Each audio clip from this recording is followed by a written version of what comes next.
Entonces vamos a lo nuestro, por favor. Acompáñame con Biblia abierta en el Evangelio de Marcos, en el capítulo 11. Vamos a considerar este tema que tiene que ver con la palabra del Señor, con estas verdades prácticas de la palabra del Señor. Marcos, ahí en el capítulo 11, vamos a mirar juntos desde el verso 20 en adelante. Observa conmigo Marcos capítulo 11, verso 20 en adelante. Pasado, dice el texto, y pasando por la mañana, vieron que la higuera se había secado desde las raíces. Verso 20 de Marcos capítulo 11. Entonces Pedro, acordándose, le dijo, Maestro, mira, la higuera que maldijiste se ha secado. Respondiendo Jesús le dijo, tened fe en Dios, porque de cierto os digo que cualquiera que dijera a este monte, quítate y échate en el mar, y no dudar en su corazón, sino que creyere será hecho lo que dice, lo que diga le será hecho. Por tanto os digo que todo lo que pidiereis orando, creed que lo recibiréis y os vendrá. Y cuando estéis orando, perdonad si tenéis algo contra alguno, para que también vuestro Padre que está en los cielos os perdone a vosotros vuestras ofensas. Porque si vosotros no perdonáis, tampoco vuestro Padre que está en los cielos os perdonará vuestras ofensas. Encontramos acá, mis queridos, una tremenda lección. He titulado este tema Lecciones que tienen que ver para la vida de oración. Hoy estamos frente a un pasaje que yo le llamaría un pasaje difícil de entender y también de interpretar, que puede llevarnos rápidamente a conclusiones que son equívocas. El escenario gira en torno a los acontecimientos de la maldición de la higuera y la purificación del templo, la visita que nuestro Señor Jesucristo hace a Jerusalén. Esta es una de sus últimas noches. Estamos a días de finalizar el ministerio terrenal de nuestro Señor Jesucristo en esta tierra. Así que prestemos atención a los detalles de la lección que Jesús nos quiere dar con respecto a lecciones para la vida de oración. Y al mirar, al prestar atención a esta porción, vamos a considerar en primer lugar el efecto sobre la higuera. Observa conmigo nuevamente en tu Biblia, en capítulo 11 de Marcos, el versículo 20, el efecto sobre la higuera. Vamos a dividir este estudio en el efecto sobre la higuera, versos 20 al 21, y la exhortación de Jesús a sus discípulos, versículos 22 al 26. Al mirar versos 20 y 21, el cumplimiento de la sentencia, vemos ahí en verso 20 el cumplimiento de esas palabras, de esa sentencia que hizo nuestro Señor Jesucristo sobre la higuera. Y pasando por la mañana, vemos que el ministerio de nuestro Señor Jesucristo siempre comienza tempranamente. La idea por la mañana significa bien temprano. Y ya estamos en el tercer día de la última semana de Jesús. Después de la acción judicial de la higuera y la limpieza del templo, vemos lo que va a ocurrir. Jesús, después de ese acontecimiento, regresó junto a sus discípulos y pasó la noche en Betania. Y ahora, tempranamente, viene. Y dice el texto que pasando por la mañana, levantándose temprano, vieron que la higuera se había secado desde la raíz. Lo que el día anterior se veía frondoso, un árbol grande, frondoso, lozano, hoy vemos que, y asombro de los discípulos, ven el cambio radical en la higuera. Se ha secado desde la raíz. Recordemos que este acontecimiento, esta situación con esta higuera, es en cierta forma una representación gráfica de la condición de la nación de Israel y del rechazo de Dios a un sistema religioso que no honraba su santo nombre. Vemos en primer lugar el cumplimiento de la sentencia. Al día siguiente, los discípulos, cuando regresan al atardecer, el día anterior, no se percatan de la situación de la higuera, pero hoy tempranamente, a días de la muerte de nuestro Señor Jesucristo, ellos observan el acontecimiento con asombro. Observa el verso 21, porque no solamente vemos el cumplimiento de la sentencia, la higuera se secó desde la raíz, sino que el verso 21 dice lo siguiente, y vemos acá el comentario que va a hacer ahora Pedro. Entonces Pedro, acordándose, le dijo, Maestro, mira la higuera que maldijisteis, se ha secado. Aquí vemos un asombro y de hecho el evangelista Mateo en su relato paralelo en el capítulo 21, verso 20, dice lo siguiente: viendo esto los discípulos decían maravillados, ¿cómo es que se secó esa higuera? Ven ellos, cómo se secó la higuera, enseguida la higuera. Hay gran asombro de parte de ellos. Pedro ha visto el milagro, ha visto los milagros de Jesús, pero este es un milagro que, por así decirlo, clasificarlo, es un milagro negativo y se pone de manifiesto el gran poder de la palabra de nuestro Señor Jesucristo en el factor tiempo, ya que tú sabes, para que un árbol se seque requiere de tiempo, pero aquí encontramos el milagro y el poder activo de la persona de Cristo Jesús. Ahora, demuestra en esta forma esa situación, la higuera, lo que ocurre con ella, demuestra la dureza de la nación de Israel frente a su Mesías, que debía haberle dado la bienvenida. Comenta John MacArthur lo siguiente, cito el comentario de John MacArthur: la destrucción del corrupto sistema religioso centrado en el templo comenzó ese jueves y se aceleraría drásticamente el viernes, cuando Dios rasgara de arriba abajo el velo que separaba el lugar santo del lugar santísimo, y se completaría 4 décadas más tarde por medio de los romanos. Concordamos en este punto que es una sentencia y Pedro se admira de la rapidez, del poder del milagro, pero recuerda que es un milagro negativo. Tras el comentario de Pedro del efecto sobre la higuera, el cumplimiento de la sentencia, el comentario de Pedro, vemos ahora que el Señor encamina esta situación para dar una exhortación a sus discípulos acerca de la importancia de la oración, de la fe y el perdón y el tener la capacidad o el deber de perdonar a los demás. Observemos ahora versos 22 al 26, la exhortación de Jesús a sus discípulos. Jesús va a aprovechar el comentario de Pedro para dar una lección práctica a la vida espiritual de sus discípulos. Ellos tienen que estar preparados para lo que viene. Prontamente ya su Señor no estará con ellos, ya no tendrían la presencia física de Jesús, y esto sería un gran cambio a la experiencia espiritual de estos hombres. Ellos necesitarían aprender a caminar con fe, a depender en oración, sobreponerse al rechazo, a la persecución y tener la capacidad de seguir ministrando sin amargura y practicando el perdón. Y la exhortación gira en torno a 3 verdades importantes: la importancia de la fe, la importancia de la oración y la importancia del perdón. ¿Por qué estas 3 características? Porque ahora los discípulos quedarían solos. Aunque, si bien es cierto, Jesús les dice: no os dejaré huérfanos, ya no tendría la presencia física de Jesús junto a ellos. Ahora ellos tendrían que aprender y depender como usted y yo hoy vivimos la vida cristiana. Y observa que en esta exhortación gira en torno a 3 verdades importantes. En primer lugar, la perspectiva que debemos tener de la fe. Al mirar los versos 22 y 23, vemos que el comentario de nuestro Señor Jesucristo en exhortación y enseñanza a los discípulos. Respondió Jesús, les dijo: tened fe. Jesús responde al comentario de Pedro, al asombro de los discípulos, de lo que ha ocurrido, de la maldición de la higuera, de la representación del sistema religioso caduco y que ya está pronto a cerrarse, porque nuestro Señor Jesucristo en un par de días más daría su vida por nosotros. Respondiendo Jesús le dijo: tened fe. Quiero que prestes atención al texto. Presta atención acá, que el objeto de la fe no es lo que se espera. Voy a leer los versos 22 y 23. Respondiendo Jesús les dijo: tened fe en Dios, porque de cierto os digo que cualquiera que dijera a este monte: quítate y échate en el mar, y no dudar en su corazón, sino creyere que será hecho lo que diga, le será hecho. Por tanto os digo que todo lo que pidiereis orando, creed que lo recibiréis y os vendrá. Veamos en primer lugar la perspectiva de la fe.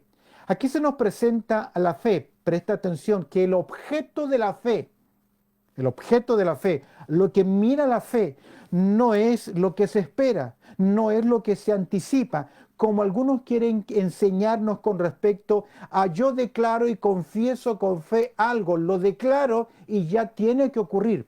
Si tú miras el texto, la enseñanza dice, tened fe en Dios.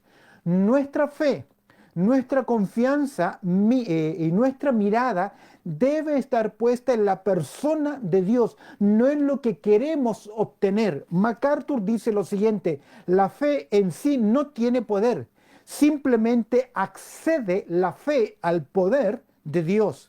Samuel Pérez Millos dice lo siguiente, es preciso entender bien que la fe no ha sido dada para exhibir el poder de la oración, sino para confiar en que Dios puede hacer las cosas que son imposibles para el hombre. Aquí el punto está, no es en la gran fe y los ojos puestos en la fe, sino que la fe te lleva a confiar en depender en Dios. Marca en el verso 22, tened fe en Dios.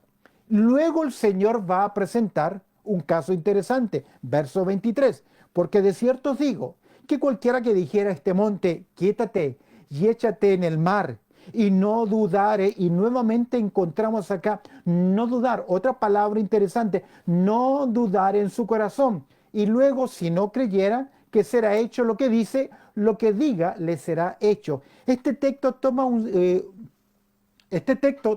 tomado así simple vista, pareciera que es una promesa de declaración y de todo lo que yo pienso y que todo lo que yo declaro será hecho. Jesús está refiriéndose aquí a un monte. Jesús habla dice lo siguiente, cualquiera que dijera a este monte. La pregunta es, ¿a qué monte o a qué montaña el Señor se está refiriendo? ¿Será que está hablando del monte de los olivos o el monte o el cerro de Moriah? Creo que el monte que utiliza el Señor acá es hipotético. Y de hecho no hay evidencia histórica de que alguien haya hecho algo así como mover un monte y echarlo al mar. Es una hipótesis, es un hiperbolismo que el Señor está utilizando para enfatizar la importancia que debe tener la fe en la persona de Dios, ya que el punto no está en mover la montaña con la fe, sino en aprender a no dudar. Ahora Jesús está enfatizando esta verdad que comienza con la palabra amén. Fíjate que es interesante. El verso 23 dice, porque de cierto os digo, en el texto es la palabra amén. Que así sea. Básicamente es una declaración jurada. Y la aplicación, si tú observas, porque de cierto digo que cualquiera, aquí hay un principio para todos los creyentes, no solamente para los discípulos en su momento, sino también para nosotros. Y la idea es que todo aquel que va a orar no debe dudar, debe tener fe en Dios cualquiera que dijere. Y el requerimiento acá es no dudar, como lo advierte, por ejemplo, Santiago en el capítulo 1, verso 6, cuando estamos hablando de pedir a Dios sabiduría en medio de las dificultades. Santiago nos dice en el capítulo 1, verso 6, pero pida con fe, no dudando nada, porque el que duda es semejante a la onda del mar que es arrastrada por el viento y echada de una parte a otra. La pregunta que debemos hacernos es, ¿de qué no debemos dudar? ¿Del milagro? ¿De la montaña? ¿O no debemos dudar de Dios? ¿Hasta qué punto es real, escúchame bien, nuestra confianza en Dios o lo es en nosotros? Porque mal interpretado el texto podemos decir, wow, yo tengo mucha fe. Queridos, la fe acá, por pequeña que sea, debe estar puesta en la persona de Dios. Vuelve al verso 22. Tened fe en Dios. Luego dice, no dudes. ¿Qué fe? Ahora, ¿qué es fe? ¿Qué es tener fe? Creo que todos podemos citar de memoria Hebreos capítulo 11, versículo 1, después la fe, la certeza de lo que se espera, la convicción de lo que no se ve. Creo que la fe es dejar que Dios obre soberanamente conforme a su propósito, sabiendo el creyente que Dios tiene el control. Es en medio, por ejemplo, de la dificultad, tener la fe para descansar en Dios. Primera de Pedro 5:7 dice, echando nuestras ansiedades sobre Él, porque Él tiene cuidado de nosotros. Nuestra fe nos lleva a depositar nuestra carga, nuestra preocupación, nuestra ansiedad, como lo enseña Pablo en Filipenses capítulo 4, verso 6, dejarla en la presencia, en las manos del Señor y en un acto de fe entregarla, confiando sin dudar en nuestro corazón.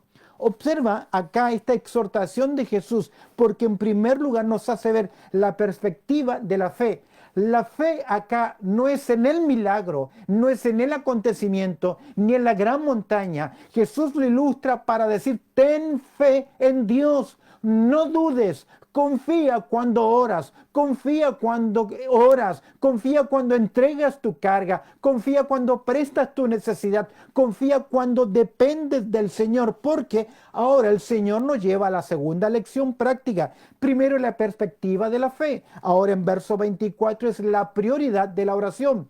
Mira cómo comienza el verso 24. Por tanto, a modo de conclusión afirmativa de la prioridad de tener fe en Dios, de no dudar, ahora el Señor nos dice, por tanto, os digo que todo lo que pidiereis orando. Nuevamente, el ejercicio de la fe, creed que lo recibiréis y os vendrá. La fe no está en el milagro, la fe no está en el acontecimiento, la fe está en la persona de Dios. La fe poderosa confía en el Dios poderoso, que es el que contesta la oración. La oración solo es el vínculo, es el medio. Os digo que todo lo que pidiereis orando, creed que lo recibiréis y os vendrá. La eficacia de la oración con fe. Jesús quiere enseñar a sus discípulos que ellos debían depender de Dios en la oración. ¿Qué es la oración? La oración es depender en Dios, es confiar en Él. Y dice, yo os digo que todo lo que pidiereis orando, creed que lo recibiréis y os vendrá. Dios no deja una oración de sus hijos sin dar respuesta. Sea la respuesta positiva, negativa, sea la respuesta inmediata o inmediata. Sabemos por las Escrituras, Lucas capítulo 11, verso 10, porque todo aquel que pide recibe, el que busca halla y el que llama se le abrirá. Ahora, vale señalar acá que la petición debe estar acorde con la voluntad de Dios. Observa la enseñanza de Santiago. Santiago en el capítulo 4, verso 3 dice lo siguiente, pedís y no recibís. Es decir, oran y no reciben.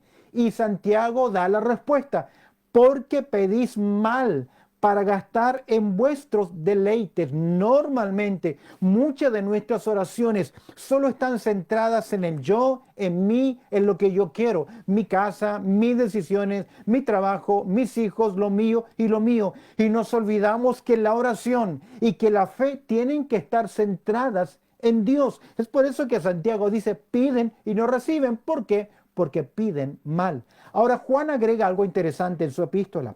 En Primera de Juan, en el capítulo 5, verso 14, creo que este es un texto bien conocido del pueblo del Señor. En Primera de Juan, capítulo 5, verso 14 dice, y esta es la confianza que tenemos. ¿Cuál es la confianza que tenemos? Que si pedimos alguna cosa conforme a su voluntad, ¿qué? Él nos oye. Aquí vemos entonces la perspectiva de la fe en Dios. Vemos la prioridad de la oración. Debemos orar, debemos depender de Dios. Ahora, en términos prácticos, ¿qué es la oración? ¿Qué es orar? Alguno puede definir es un tiempo de conversación con Dios que todo creyente debe tener. Claro que sí. Ahora, pero la oración en términos prácticos es un paso de fe. Es un paso de confianza, de dependencia. Es una declaración a Dios de que sin Él, escúchame bien, es una declaración a Dios donde le decimos que sin Él, sin su persona, no podemos hacer absolutamente nada. La oración no es para contarle a Dios lo que nosotros necesitamos, pues el salmista dice, Aún no está la palabra en mi lengua, y aquí, oh Dios, tú la sabes toda. La oración, más que informar a Dios, es formarnos a nosotros de que a través de la oración dependemos, confiamos, seguimos a nuestro Señor. Estamos bajo su dirección. Es una declaración hacia Dios que le decimos: Señor, sin ti nada somos, nada ocurre, nada va a pasar. Es por eso que Jesús les lleva a los discípulos a esta importancia de depender en oración. ¿Cuántas veces nuestras oraciones son solo ejercicios rutinarios, carentes de confianza, de dependencia, de fe? Nos acostumbramos, decimos: Señor, te doy gracias por este día, te pido tu gracia, tu cuidado y que nos bendigas. Y casi es un rezo que repetimos día a día, carente de confianza, sino que sencillamente es una rutina que hacemos.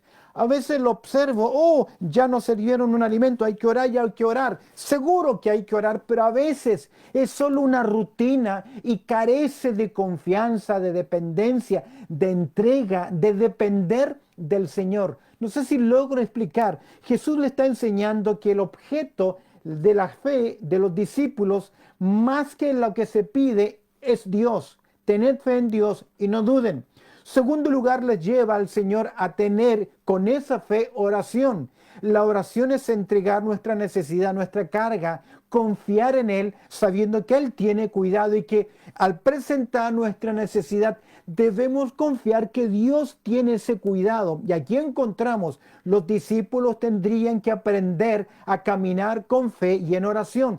Ya Jesús no estaría presente con ellos, ya Jesús no estaría cuidándoles como lo ha hecho durante 3 años y medio. No es que los va a abandonar, pero los discípulos van a comenzar a caminar la vida cristiana como usted y yo hoy caminamos. Confiamos en el Señor. El Señor está presente espiritualmente en nosotros y real en nuestros corazones por medio del Espíritu Santo. Pero debemos depender, mirarlo por fe, confiar en fe y orar. Y observa algo muy importante para la vida cristiana y que también sería muy necesario para los discípulos. No simplemente la perspectiva de la fe, la prioridad de la fe, sino también la práctica del perdón. Ya que los versos 25 y 26, cuando dice: estáis orando, perdonad si tenéis algo contra alguno. Casi nos suena a la instrucción del Sermón del Monte de Mateo capítulo 6, verso 14 al 15. Esto suena muy similar a cuando el Señor enseñó acerca de la oración y que debemos perdonar a los demás. Ahora, Jesús incluye algo tremendamente interesante en la vida espiritual de los creyentes: la capacidad de saber perdonar. Los discípulos, al igual que su Señor, que el Señor Jesucristo, serían rechazados, aún por los suyos, por los propios, aún por los de su propia familia, aún por su pueblo. Y eso puede producir el rechazo. No siempre es fácil separar cuando rechazan el mensaje. Entendemos que también rechazan al mensajero, y a veces es muy fácil, especialmente para aquellos que ministramos y que a través del ministerio tenemos dificultades, problemas, se producen divisiones, se producen enojos, malos entendidos, comentarios que recibimos. Es muy fácil anidar en el corazón resentimientos y amargura. De hecho, los discípulos enfrentarían persecuciones, problemas, falsas acusaciones, y debían aprender. Algo muy importante, muy liberador en la vida del creyente, es el perdón. Todos saben, la psicología sabe que gran parte de nuestros problemas emocionales es nuestra incapacidad de saber perdonar. Jesús incluye esta tremenda e interesante lección para la vida espiritual de los creyentes: tener la capacidad y saber cómo perdonar. Digo saber porque el perdón tiene, por así decir, un proceso, el cual comienza en primer lugar con la obediencia independiente a las emociones. Cuando Dios nos enseña a perdonar, nuestras emociones no quieren hacerlo. Nuestro ego, nuestro yo se resiente. Es por eso que el proceso del perdón viene en primer lugar por medio de la obediencia. Independiente de las emociones y en la obediencia está la capacitación de Dios y la bendición por obrar en esa actitud. El amor de Dios, el Espíritu de Dios, la palabra de Dios, el poder de Dios nos faculta, nos capacita para responder en obediencia. Mira, nuestro Señor Jesucristo dice a sus discípulos lo siguiente: cuando estéis orando, perdonad si tenéis algo contra alguno, para que también vuestro Padre que está en los cielos os perdone a vosotros vuestras ofensas. Esto suena a una situación condicional. Y la verdad que debemos entender esta declaración a la luz de la revelación bíblica y de lo que conocemos acerca del perdón. Observa el verso 26. Porque si vosotros no perdonáis, si yo decido no hacerlo, si yo digo, no, me la hicieron y yo no les voy a perdonar porque no siento hacerlo, porque si vosotros no perdonáis, si tú tomas esa decisión, si tú tienes esa actitud con tu familia, con tus hijos, con tus hermanos, con tus padres, con tus hermanos en la iglesia, con otras circunstancias, puede ser aún culturales y políticas, porque si vosotros no perdonáis, tomas esa decisión, observa lo que el Señor enseña. Tampoco, de la misma forma, tampoco vuestro Padre que está en los cielos os perdonará vuestras ofensas. Debemos entender que una cosa acá, y es lo que quiero decirles, que a veces debemos entender los versículos a la luz de toda la revelación bíblica. Hay una diferencia, escúcheme bien, entre el perdón judicial, mi condición de hijo delante de Dios, y el perdón de la comunión, que es el problema del diario vivir. Muchos creyentes judicialmente, por haber depositado su fe en Cristo Jesús, sus pecados han sido perdonados, pero necesitan día a día el pedir perdón para solucionar el problema de comunión con el Padre Celestial. ¿Me explico? Uno es judicial y eso se solucionó con Cristo en la cruz, y cuando yo deposité mi confianza, soy un hijo de Dios, y eso no va a cambiar porque la gracia del Señor me ha transformado, me ha dado vida nueva y yo soy un hijo de Dios. Pero no porque soy un hijo de Dios significa que ya estoy andando en perfecta comunión. Muchas veces necesitamos confesar nuestros pecados para que el Señor nos perdone. La sangre de Jesucristo nos limpió de nuestros pecados que nos condena. Y la confesión, el reconocimiento, la obediencia soluciona mi problema diario de comunión con Dios. ¿Qué estoy queriendo decir con esto? Que hay muchos creyentes que porque no perdonan, no están teniendo una comunión espiritual con Dios y tienen serios problemas en su peregrinaje espiritual. Están llenos de amargura, están llenos de resentimiento, no crecen, no hay vida espiritual, no hay vigor espiritual, no hay convicción, no hay gozo de la vida cristiana, y es porque están en pecado, tienen un problema de comunión con el Padre Celestial. La distinción entre condición y comunión nos ayuda a poner en perspectiva esta instrucción y saber cómo interpretarla y aplicarla. Una de las grandes derrotas espirituales, escúcheme bien, de los creyentes, es hacer caso omiso a los mandatos del Señor, como si tuviésemos elección, como si obedecer a Dios es un ramo, es una opción electiva. Si me gusta, lo hago. Si no me gusta, no lo hago. Cuidado, porque esa actitud electiva hacia los mandatos de Dios en nuestras vidas produce serios conflictos espirituales. En mi confianza, en mi fe, en mi oración, en mi crecimiento, en mi comunión con Dios. Tratar de orar mientras se mantiene una actitud de no perdonar contra otra persona es no solo contraproducente, sino que es pecado, ya que estamos en rebeldía ante el mandato de nuestro Señor Jesucristo. Vamos al libro de Efesios. En el capítulo 4, Pablo exhorta a la vida cristiana, los cambios y a un estilo de vida que agrade al Señor. Pablo va a decirnos, a partir del capítulo 4 que debemos andar como es digno de la vocación con la cual fuimos nosotros llamados. Y en el capítulo 4, verso 32, Pablo dice lo siguiente: antes sed benignos unos con otros. Y agrega, misericordiosos. ¿Qué más? Perdonándoos unos a otros, con otros, como Dios también os perdonó a vosotros en Cristo. Todos nosotros, usted y yo, redimidos por la sangre de Jesucristo, hijos de Dios, todos nosotros estamos parados sobre la base del perdón.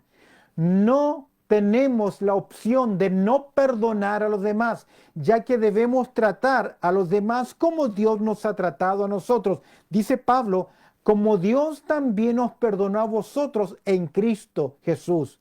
Ahora es interesante, todos nosotros estamos sobre esta base del perdón, pero muchas veces no queremos otorgar ese perdón. ¿Recuerdas esa historia que el Señor contó de aquel que perdonado, que no quiso perdonar? Aquel hombre que se le debía una deuda que ni en toda su vida podía pagar, su amo tuvo misericordia, lo liberó, lo perdonó, y cuando estuvo libre y perdonado se encontró con un deudor menor y porque no le quiso pagar lo mandó a la cárcel. Muchas veces nosotros somos así. Menospreciamos que estamos sobre la base del perdón. No tenemos opción. Y esa sería la preparación de los discípulos. Tener fe en Dios, la perspectiva correcta, tener la prioridad correcta. Hay que orar y confiar y creer que Dios escucha nuestro clamor. Ahora, déjame decirte algo y la importancia del perdón que vemos acá. Déjame decirte algo. Pretender seguir orando sin fe, solo como un ejercicio rutinario. No me sale hoy la palabra, estoy trabado con rutina. Si no aprendemos, si no perdonamos, escúcheme bien, Salmo 66, 18, observa lo que dice. El salmista exclama lo siguiente, Salmo capítulo 66, verso 18. Si en mi corazón hubiese yo mirado la iniquidad, ponga ahí la falta de fe, la falta de confianza, la falta de orar, ponga ahí la falta de perdonar, que dice el salmista. Si yo en mi corazón hubiese yo mirado la iniquidad, el Señor no me habría escuchado. Me sorprendió cuando miraba esa expresión, el Señor no me habría escuchado. Es posible que a veces no tenemos respuestas a nuestras oraciones y no es porque Dios nos ha dicho no a la petición. Tal vez no tenemos respuesta a esa oración porque tenemos un problema espiritual de fe, de oración y falta de perdonar. Terminemos con algunas lecciones prácticas que me parecen necesarias. En primer lugar, la confianza que debemos tener en el poder de la palabra de Dios. Los discípulos se admiraron. Ellos fueron testigos de los milagros del Señor, siempre fueron positivos. Aún el agua en vino en corto tiempo se transformó en un muy buen vino. Pero aquí encontramos un milagro al principio de nuestra historia y el asombro de Pedro cuando le dice, mira maestro, lo que tú dijiste ayer ya hoy se cumplió. Asombro porque el poder, el poder de las palabras de nuestro Señor Jesucristo. No nos dejemos nunca de asombrar del poder de la palabra de Dios en nuestras vidas. Y de hecho, si hoy Dios nos está hablando de fe, si nos está hablando de oración, si nos está hablando de perdón, es porque alguien hoy, o tal vez yo, usted, tiene este problema que necesita solucionar. Porque si usted ora con esa iniquidad frente a sus ojos, el Señor no va a escuchar su oración. Segundo, no simplemente la confianza en el poder de la palabra de Dios, sino la lección de la dependencia en oración. Orar es más que contarle a Dios las cosas. Es más que repetir lo que está escrito diariamente. Si tú estás siguiendo el devocional, estamos orando por personas. La oración es más que leer esa petición del día. La oración es confiar, es depender, es entregar, es decirle a Dios, sin ti nada somos, sin ti nada ocurre en esta tierra.